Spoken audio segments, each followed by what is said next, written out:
We remain steadfast in our commitment in delivering local news that matters. Stories that inspire. Enriching the lives of Filipinos in the Philippines and across the globe. This is your GMA Regional TV. Buong puso para sa Pilipino. Ang mga pinakamalalaking balita ngayong Miyerkules. Lalaking nakabisikleta na hinabol ng aso. Patay nang sumalpok sa poste. Insidente sa pool sa CCTV. Biyahe ng ilang pampasaherong bus mula Dagupan City pa Maynila. Kansilado dahil sa nararanasang pagbaha. Landslide at pagbaha na itala sa ilang lugar sa Baguio City at Benguet, bunsod ng bagyong Karina. At ngayong maulan, tayo nang humigop ng mainit na sabaw ng kaliskus.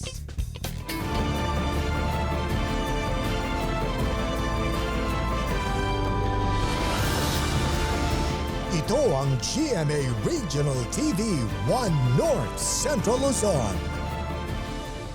Masantos yang aram na imbag amalem baya pagat panapon kapuso. Narito na ang One North Central Luzon. Hatid namin ang mga pinakamalalaki at pinakahuling balita sa hilaga at gitnang Luzon. Live mula rito sa GMA Dagupan Station, ako po si Chris Zuniga.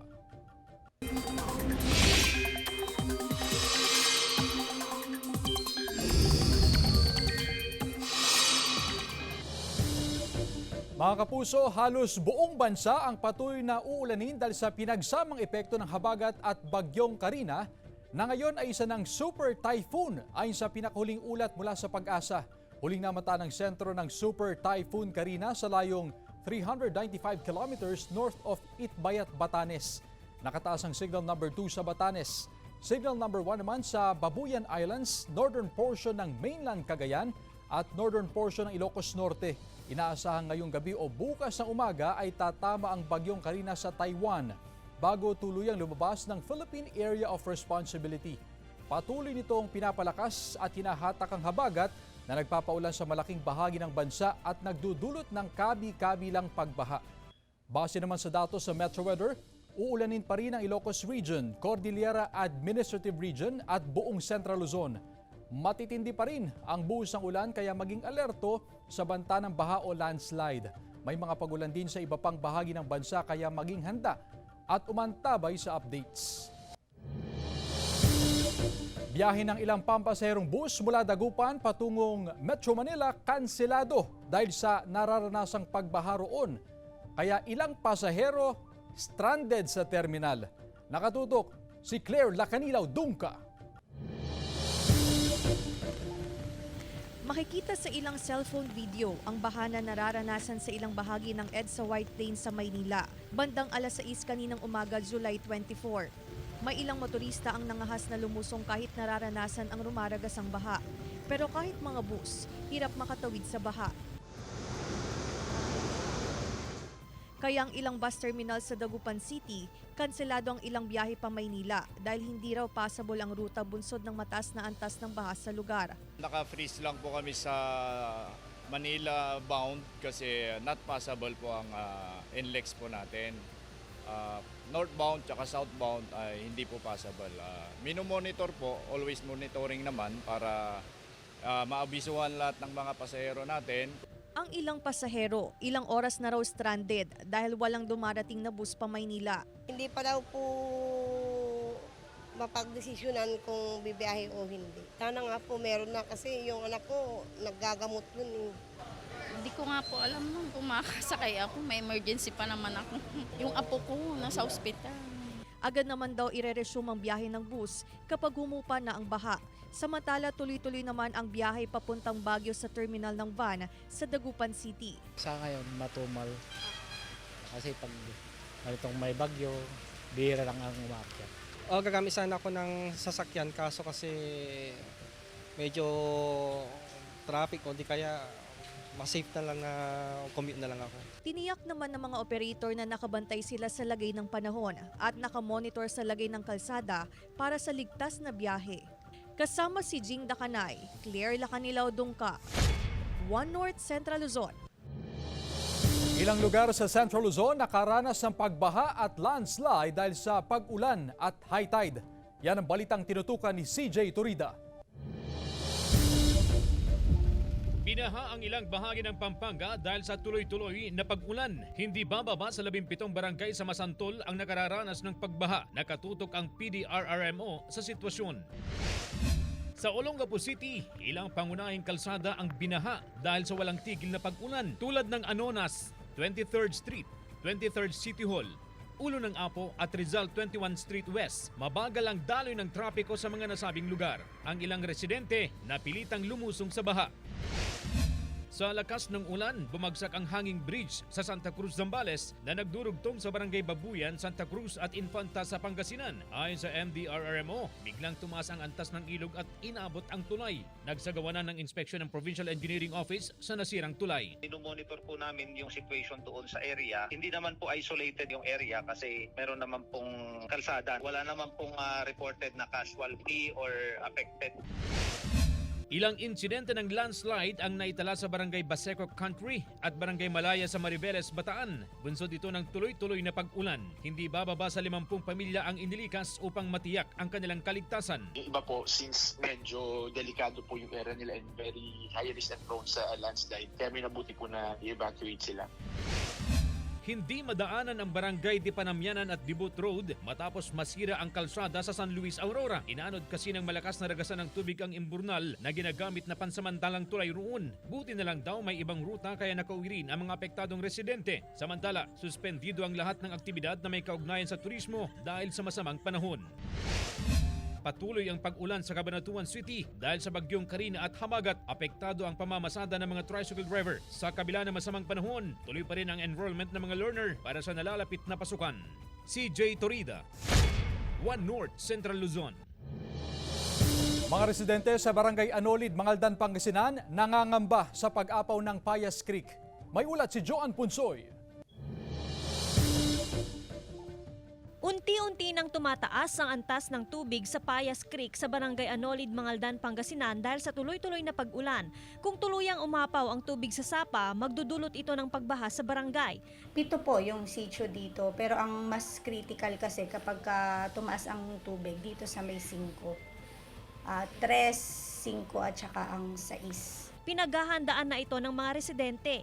Ay, mahirap man.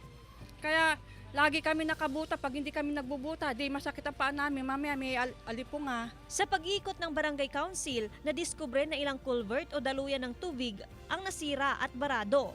Posibleng ito rin ang magdulot ng mabilis na pagbaha sa barangay. Yun po yung unang gagawin naming pagmomonitor para maagapan yung pagbaha. Sa ngayon, magsasagawa ng paglilinis sa culvert ang mga opisyal ng barangay para makadaloy ng maayos ang tubig mula sa sapa. Kasama si Ron Alister Tanyedo, Joan Punsoy, One North, Central Luzon. Samantala kung perwisyo sa maraming pamilya ang malalakas na buhos ng ulan dala ng pananalasa ng habagat at bagyong Karina, magandang pagkakataon naman daw ito sa mga magsasaka para maisalba ang kanilang mga pananim na palay. Malaking bahagi ng palayan ng mga magsasaka sa Barangay Ambatal, Calasiao, Pangasinan ang nabansot dahil sa epekto ng El Nino. Pero tiwala silang maisasalba ang mga pananim dahil sa pag-uulan. Magsisimula na rin daw sila na maglagay ng pataba sa kanilang pananim na palay ngayong umuulan na. Ito ang GMA Regional TV 1 North Central Luzon.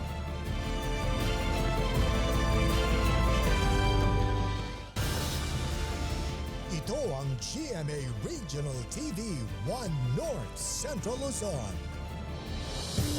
Patay ang lalaking nakabisikleta nang sumalpok sa poste matapos siyang habulin ng aso. Insidente sa pool sa CCTV. Nakaalerto si Russell Simorio. Sa kuha ng CCTV sa kabaan ng Barangay Banawang, Calasiao, Pangasinan noong Linggo, July 21, makikita ang lalaking ito na naka-orange na damit na sakay ng kanyang bisikleta. Bigla siyang hinabol ng asong gala. Umabot ang habulan hanggang kalahating kilometro. Pero ang masaklap, nawalan ng kontrol sa pagmamaneho ang lalaki kaya sumalpok sa konkretong poste. Ang lalaki sa video, nakilala na si Joseph Palara, 41 anyos. Nagtamo siya ng grabing sugat sa noo at iba pang bahagi ng katawan. Hindi niya po namalayan na yung poste na ang papatay sa kanya. Kabili kasi ng takbo ng bike po niya. Sa kakatingin po niya sa aso, hindi niya namalayan na sasalpok na pala sa poste.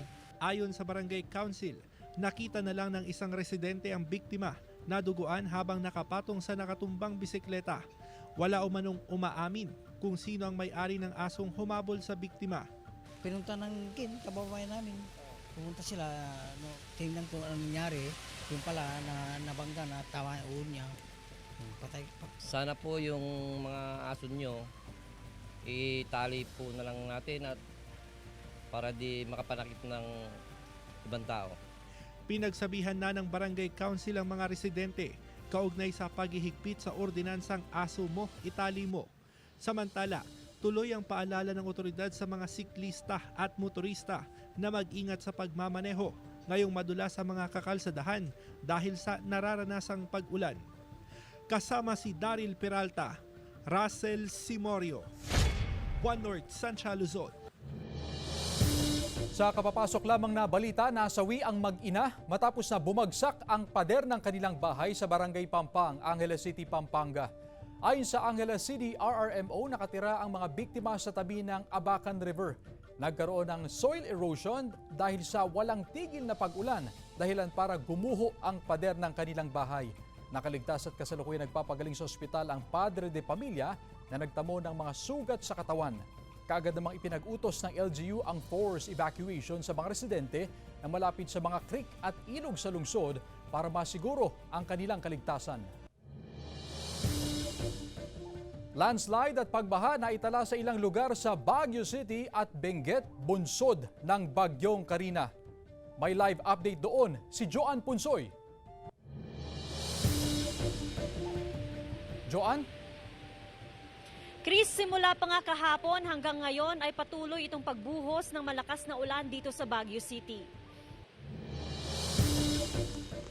Gumuho ang lupa kahapon sa bahagi ng Purok Mill Site, Sitio Camp 6, Barangay 4, Tuba, Benguet dahil sa epekto ng ulan dulot ng Bagyong Karina. Nangangambang mga residente sa posibleng pagguho pa rin ng lupa dahil sa patuloy na pag-ulan. Delikado po talaga kasi lalakas po ng kalabog ng kandyan. Grounded po kami dito. Nagsasagawa ng clearing operations sa lugar ang DPWH Cordillera. Ang ilang motorista na na-stranded sa kabilang bahagi mula sa gumuhong bundok, ngayon palang umano nakaalis sa kanilang tirahan mula ng buksan ng kalsada matapos ang clearing operations. Nararanasan pa rin nga itong pagtibag ng lupa mula sa kabundukan dahil sa nararanasan pa ring pag-ulan. Bukod nga sa putik, meron din umanong mga malalaking bato na nahuhulog nga mula sa kabundukan. Ayon na rin sa mga residente, pinayuhan na sila na lumikas kung kinakailangan. Ang Cannon Road, pangalawang araw na rin nasarado sa mga motorista. Kulang na naiwan dito sa bahay para may magbantay, baka manakawan. May ilan namang residente nang lumikas at nagtungo sa bahay ng kanilang mga kaanak. Dating nadadaanan ng pribado at pampublikong sasakyan ng Cannon Road, pero sa ngayon sarado muna ito sa mga motorista. Samantala, sinuspinde rin ng Baguio City LGU ang klase ngayong araw sa lahat ng antas dahil sa sama ng panahon. Nakiusap din sila sa mga residente na iwasang magtapon ng basura para hindi bumara sa lagun at maging dahilan ng baha. Sinuspinde muna ng mga barangays yung dumping ng basura para lang siguraduhin na walang maaanod na basura at magiging cause ng flooding.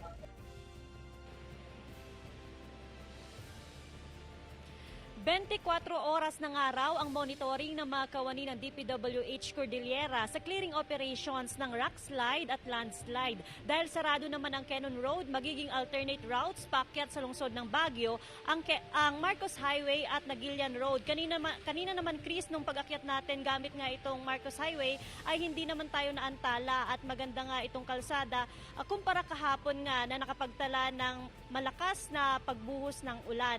At hindi pa raw alam, Chris, kung hanggang kailan magiging sarado nga sa mga motorista ang Cannon Road. Maraming salamat, Joan Punsoy. Samantala mga kapuso, nag-umpisa na ang bagong Regional Proof of Purchase promo ng GMA. Ang Kapuso Kasiyahan Panalo.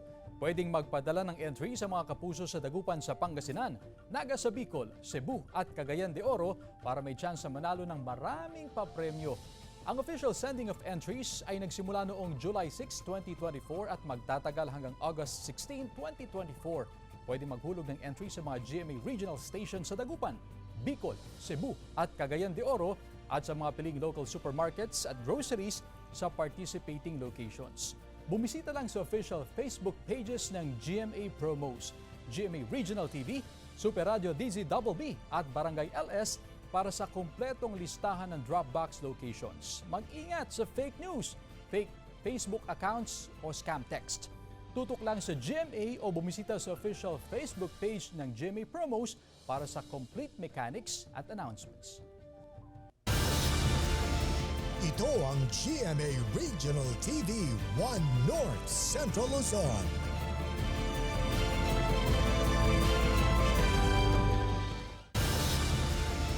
Ito ang GMA Regional TV 1 North Central Luzon. Halos 100 pamilya sa Ilocos Sur ang sumailalim sa preemptive evacuation dahil sa banta ng pagbaha dulot ng patuloy na pag-ulan. Sundan sa report ni Ivy Hernando. Dahil sa malakas na ulan kagabi, July 23, 400 individual o 88 pamilya ang isinailalim sa preemptive evacuation mula sa 11 bayan sa Ilocos Sur. At least nag-preemptive evacuation na sila, hindi na hinintay na magkaroon pa ng baha sa kanilang lugar bago pa mag-evacuate. May mga creek tulad sa Santa Lucia ang umapaw. Ayon sa PDRRMO, may ilang kalsada at spillway na hindi madaanan pero hindi naman daw ito mga main road. Sinuspindi ngayong araw ang pasok sa gobyerno sa mga bayan ng Santa Lucia, Tagudin at Bantay. Suspensyon ng klase at trabaho sa gobyerno sa Magsingal. Binabantayan din ng PDRRMO ang 3 major river system ng lalawigan na ngayon ay nasa normal level pa naman. Pag red na, mismong delikado na para dito sa mga low-lying areas natin kasi possible na magkaroon na ng malawakang flooding dito lalo dito sa Metro Vigan. Sa Kawayan, nakamonitor ang barangay officials sa 50 kabahayang nasa bukana ng ilog matapos tumaas ang antas ng tubig. Katatanda manabagatin sudah ti marunrunot. Dati kabayba dati trensera mi ma'am. Makita mayan ano din dagiti daga. Ayon sa mga residente, lagpas 2 katao na ang lalim ng tubig dito sa bahagi ng balsa na ilang hakbang lang mula dito sa mga kabahayan. Pero sa kabila nito, wala pa rin daw plano ang mga residente na lumikas sa kagustuhang mabantayan ang kanilang ari-arian. Sa Ilocos Norte, kinailangang ilikas sa evacuation center ang 2 pamilya katumbas ng 14 individual matapos bumaha sa Barangay Tulawag City kahapon, July 23. Ito'y matapos umapaw ang creek sa lugar dulot ng pagulan. Sa Barangay Barit naman, isang bahay ang natabunan ng lupa sa kasagsagan din ng malakas na ulan. Ayon sa CDRRMO Lawag City, walang nasaktan sa landslide at bahagi lamang ng kusina ng bahay ang natabunan. Nagtulong-tulong na ang mga residente para maalis ang lupa. Sa Batanes, kuha ang mga video na ito sa Bascoport at ilang lugar. Matataas ang alon sa dagat. Nakararanas din ng pabugso-bugsong ulan. Kaya ang provincial government, sinuspindi na ang trabaho sa government offices mula July 24 hanggang bukas, July 25. Ivy Hernando, 1 North Central Luzon. Nagpapatuloy din ang nararanasang pagulan sa lalawigan ng Abra dahil sa epekto ng habagat na pinalakas ng bagyong Karina. Ayon sa PDRRMO Abra, bahagyang tumaas ang antas ng tubig sa Abra River pero wala pa ito sa critical level. Nauna nang nag-abiso ang PDRRMC sa mga naninirahan malapit sa ilog at sa mga itinuturing na flood-prone areas ng ibayong pag-iingat. Pagbaha patuloy na nararanasan sa ilang lugar sa Cagayan dahil sa bagyong Karina. Dahil sa malalakas na alon, ilang bangka naman sa baybayin ng Santa Ana ang nasira. Silipin sa report ni Jasmine Gabriel Galban.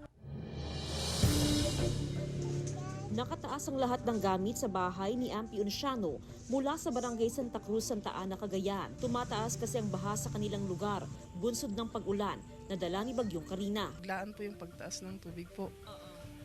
Kaya nangyari, Mama? Ito po ang itsura ng kuwan. Harapan namin. Yung mga gamit niyo, Mama? Ay, Nabasa po yung mga appliances. Sa monitoring ng PDRRMO, apektado ng baha ang ilang barangay sa Santa Ana, Peña Blanca, Enrile, Apari, Bugay, Santa Teresita at Calayan. Nakabantay ang Philippine Coast Guard sa mga baybayin sa probinsya. Bawal pa rin na pumalaot ang mga mangingisda dahil sa nakataas na gill warning. Pinipigilan natin yan. Hindi pwedeng may pumalaot yan, ma'am, kasi kailangan nilang sumunod sa atin sa ini-implement natin na batas. Sa ngayon, malakas at mataas pa rin ang alon sa baybayin, kaya naman ang mga bangka ng mga mangingisda ay nakahilera pa rin sa mas mataas na pwesto para hindi masira at tangayin ng alon. Pero ang ilang bangka sa bahagi ng Barangay Palawig nasira. Nasira? Ay dahil? May kayo pa doon na naanod. Sa Calayan, tulong-tulong ang mga otoridad na mailagay sa maayos na lugar ang mga bangka para hindi matangay ng malakas na hampas ng alon. Ayon sa PDRRMO, tanging ang Detour Bridge sa Barangay Fusina sa bahagi ng Lalo at Camalaniyogan ang hindi pwedeng daanan ng mga sasakyan ngayong araw, July 24. Nakauwi na rin ng mga evacuees sa kanilang mga bahay, pero patuloy na pinag-iingat sakaling makaranas ng flash flood, lalo na kung may kalakasan pang ulan sa bundok. It will swell siguro pero hindi ganun kalaki. Mula sa Cagayan, kasama si Henry Duminsil, Jasmine Gabriel Galban, One North Central Luzon. Malakas na ragasan ng tubig sa Aringay River nagdulot ng pagbaha sa ilang lugar sa La Union. Halos 60 pamilya inilikas. Tutukan sa ulat ni Russell Simorio. Pahirapan ang pagdaan ng mga motorista sa National Highway na bahagi ng Pugo, La Union kahapon July 23 dahil sa mataas na antas ng baha. Ang ilang motorista umikot na para maghanap ng alternatibong ruta. Balot naman ng makapal na putik ang ilang kalsada dahil sa mudslide sa Aringay Tubao Road. Kita naman sa cellphone video na ito ang malakas na ragasan ng tubig sa Aringay River. Gumuho ang ilang bahagi ng ginagawang river wall kahapon. Nilamon ng tubig ang ilang debris ng ginagawang proyekto. Ayon sa MDRRMO, umabot sa hanggang 3 meters ang antas ng tubig kahapon sa kasagsagan ng malakas na ulan. Connected kasi kami sa Ifugao Rivers. Bali kung malaki yung volume ng tubig sa upstream namin, isang catch basin dito sa La Union, talagang rumaragas na talaga yung kotse. Sa tala ng PDRRMO, as of 5 a.m. ngayong araw, 162 na pamilya na ang apektado ng bagyong Karina sa lalawigan. 58 pamilya ang inilikas sa mga evacuation center na mahagi ng provincial government ng relief packs sa ilang apektadong residente. Yung mga nakapaligid na mga residente dito sa bodies of water, yun ang unang-unang nating kailangang tingnan at i-monitor dahil syempre every life counts at saka every response matters. Samantala, pinag-iingat pa ang mga residente sa coastal areas na maghanda sa posible pang pagtaas ng antas ng mga river system sa probinsya.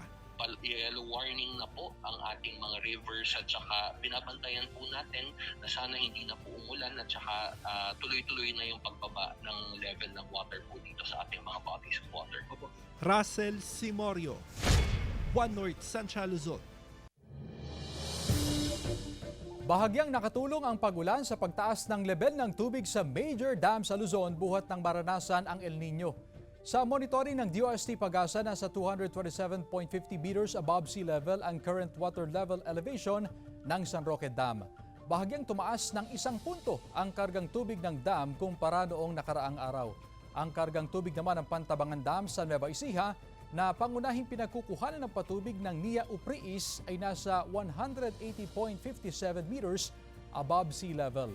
Habang ang Magat Dam sa Isabela, nasa 174.90 meters above sea level ang antas ng tubig. Mababa pa ang antas ng tubig sa mga dam at malayo pa sa spilling level.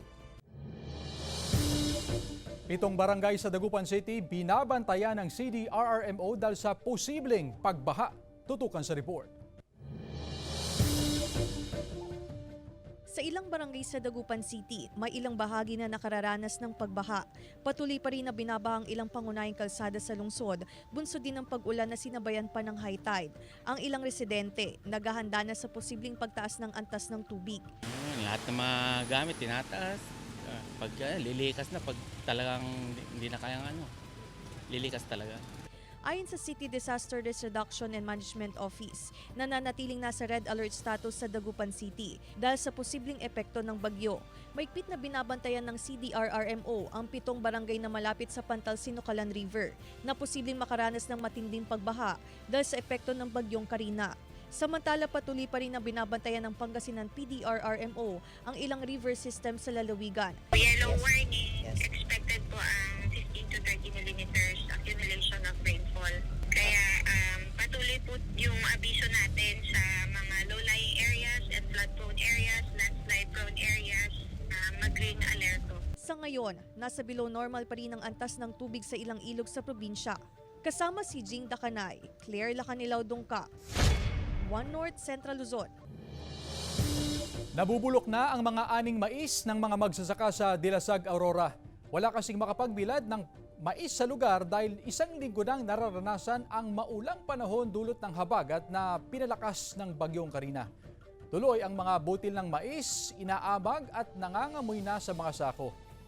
Dahil din sa masamang panahon, walang mga buyer ngayon ng mais. Inaalam pa kung magkano ang kabuang pinsala sa industriya ng mais sa lugar, habang ayuda naman ang hiling ng mga apektadong magsasaka mula sa gobyerno.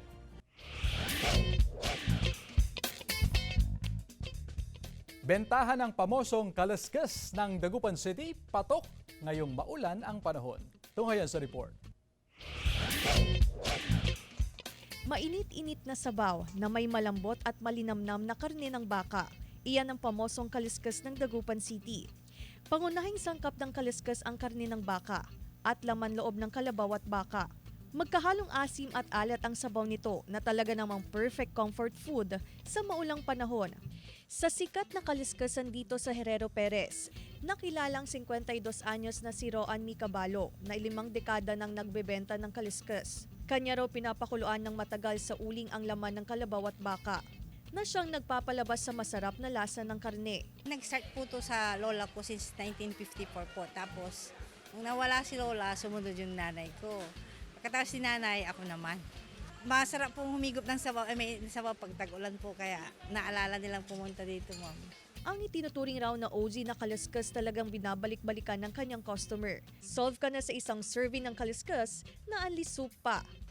Pag ganitong taglamig po, masarap ang sabaw kasi. Binabalik-balikan po namin kasi sabaw pa lang, ulam na. Ngayong maulan, dumoble raw ang kanilang customer kaya extended din ang kanilang operation mula alas 9 ng umaga hanggang alas 2 ng madaling araw. Siguro, dedication na rin po kasi ang oras namin mula alas 9 ng umaga hanggang alas 2 ng madaling araw, talagang sakripisyo yung oras niya, ma. Kasama si Jing Dakanay, Claire Lacanilaw Dungka, One North Central Luzon. Samantala, mapapanood niyo po ang episode na ito at iba pang pinakahuling lokal na balita sa official website ng GMA Regional TV, www.gmaregionaltv.com. Pwede rin kayong bumisita sa aming official YouTube channel, GMA Regional TV, at i-click ang subscribe button para sa pinakamainit na balita mula sa mga rehiyon. Nais din naming pasalamatan ang mga kapuso sa Hilaga at Gitnang Luzon, maging ang mga kapuso natin abroad. Dahil sa GMA Regional TV, local news matters. At yan ang mga pinakamalalaki at pinakahuling balita sa Hilaga at Gitnang Luzon. Maraming salamat sa pagsama sa amin pati na ang mga kapuso sa ibang bansa na tumutok sa mga balita sa rehiyon. Ako po si Chris Zuniga. Kami, ang GMA Regional TV, One North Central Luzon, buong puwersa para sa mas malaking misyon at mas malawak na paglilingkod sa bayan.